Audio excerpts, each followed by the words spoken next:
Hello guys, good morning mga ka-FM. Ayan, ito papakita ko sa inyo ngayon yung ating mga ipinunla.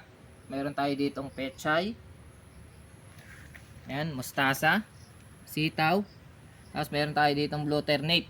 Hindi ko nasasabihin kung ano sa Tagalog yan kasi pagka sinabi ko baka sabihin nyo bastos tayo.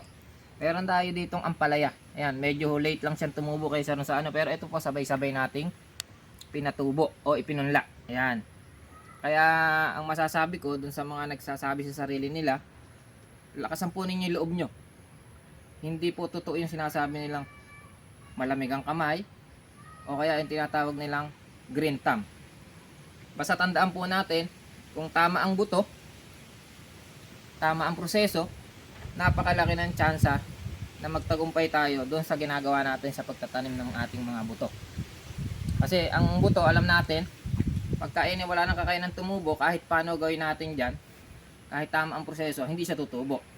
At kahit anong ganda naman ang buto, kung pangit ang proseso o hindi tama yung step by step natin gagawin para siya mapatubo, ay sigurado wala rin tayong magagawa. Kaya kailangan magkita yung buto at saka yung proseso para mapatubo natin yung mga kailangan nating paramihin o pagkakitaan o maaaring kainin lang natin. Kagaya ng tinatanim natin ngayon, ito po ay para lang sa aming pamilya, para makatipid-tipid.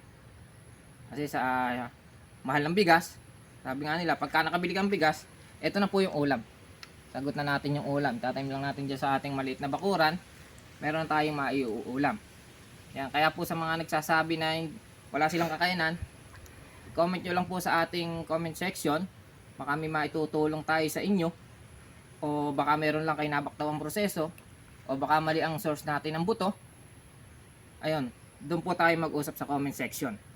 At wag po natin kakalimutang mag-like, share, and subscribe.